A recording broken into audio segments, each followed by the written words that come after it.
Dzień dobry, assalamu alaikum, ciao, namaste, konnichiwa, good morning, good morning, good morning, bonjour, hola. This is Ken at 10.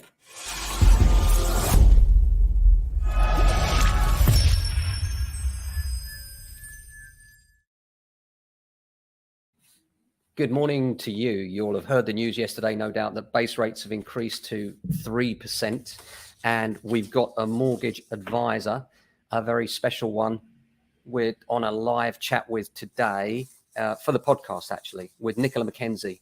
And she's going to explain to us what it will mean in terms of new mortgage rates, what you can do depending on your circumstances, and generally giving us some all-round solid advice about mortgages. So really interesting to be chatting to her about the mortgage market, what's happening, what she's heard so far, and what you can do to best protect yourself from this new environment. And no one really escapes, do they? If you think about mortgages, you know, people say, oh, well, I don't have a mortgage, it doesn't affect me. But actually, if you're renting a property, your landlord probably has a mortgage, his mortgage has probably increased, and therefore your rent increases. And that's kind of the circle of things at the moment. So it's tough out there, going to get tougher. Hopefully Nicola can give us some answers to what you can do if you're one of those with a mortgage issue or indeed looking to get a mortgage right now. How are you apart from that? I hope you're well. The weather here in southwest London is quite bright, actually. A little bit more chilly as we head towards firework night. But obviously the mortgage rate increase is on everybody's mind. So we'll be covering that for you today in the podcast, and we'll be doing that at about 11 o'clock today, hopefully going live and certainly putting it on the podcast for you as always. London and the home counties is dominating the equity release loans, apparently. Well, I don't think this is a big surprise. It's because London and the home counties really has all the equity, or most of the equity. So it's easier for people in that situation to release some of the value from their houses, perhaps to give it on to relatives and then hopefully survive the 7 years so they don't pay capital gains tax, which brings me on to my next point.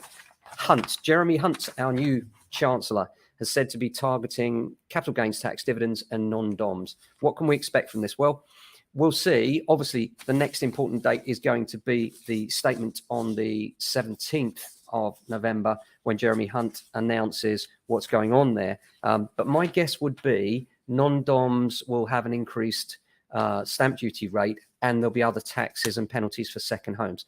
That would be my gut feeling on that. Capital gains tax will go up. By how much, I don't know. But my gut feeling is we're looking at an increase there, and dividend tax may go up as well.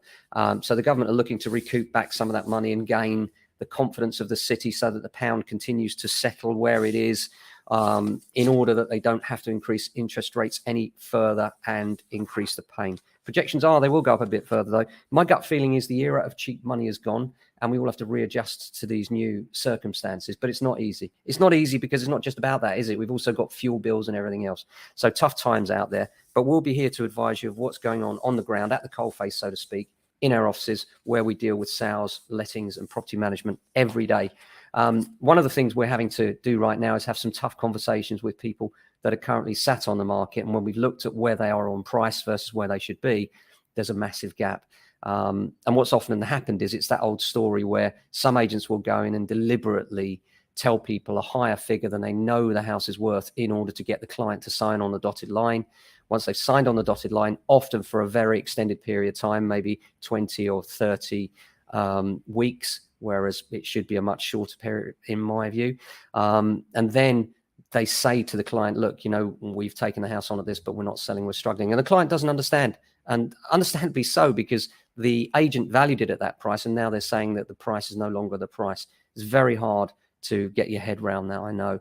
So if you find yourself in that situation, or you want some independent advice from someone that can tell you it like it is, that's what we have a reputation for, is being honest and sometimes having uncomfortable conversations. And that conversation can sometimes go like this: look, the agent has told you what you want to hear. I know you don't mean that literally, but you know, the agent's giving you a high figure in order to get you signed up. Now they can't sell your house because the figure's too high for the current market. Not only have they overvalued you, but the market's pulled back a bit since, and therefore the difference between where you are and where you should be is quite large. And in those circumstances, sometimes our advice is hold on. You know, timing becomes more crucial in a difficult market. than it is in a bull market. Anyone can sell a house. And this is why we're seeing some of the big onliners now struggling. Purple Bricks, lowest share price ever. One of the others' doorsteps has just gone into administration. I think this is the first of a bit of a pack of cards you're going to see falling now with these onliners, because what you need when you're struggling to sell is agents on the ground having discussions with people. And the online automated, we'll get back to you with a viewing appointment is no longer good enough. You need proactive people that can physically get there, have conversations, instill confidence about the price of your house. And that's what we're here to do. But apart from that, really looking forward to the chat with Nicola McKenzie today. That's going to be really interesting. If you have a mortgage or you're thinking of getting one, I'd urge you to listen into that today. And obviously, it's Friday. Yay! Many of you will know Friday is my favorite day of the week. Why? Well, because it's the anticipation of the weekend. It's the day when we're fighting to make sure if people are out looking, they're looking at our properties and our stock.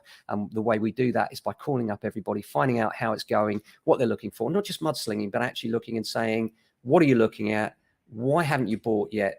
How do the things compare? And what is it that you can't find that would make you make that buying decisions? And sometimes that gives us a picture in our head that's the same as the picture in their head. And then we might not have it. But then when we have the next conversation, it's literally a case of, John, I've got it. When can you see it? And there's a trust built up because we listen as much as we talk, or more than we talk, actually. I always say that the art of negotiation is making sure you understand things from the other person's point of view. And that's what we're expert at. And in doing that, we end up having more success for you, the seller. So that's it for today. One other thing, it's firework night tomorrow. Pets are going to be struggling with this. Classic FM have got a special calming station on, and wrapping pets in blankets, particularly keeping them away from the noise as much as you can and making sure you're with them to care and look after them. It's a really scary time, particularly for dogs. And, do what you can. We just actually shared a post on the Facebook page I thought was rather good from Lawrence Rand Estate Agents. So have a look at that if you can on James Alexander Estate Agents homepage on Facebook. So thanks very much for watching. Hope you have a wonderful weekend. If you do get a chance, please do listen in today at around 11 a.m. Take care, stay safe, look after yourselves, and if you can, your family and friends. Ciao.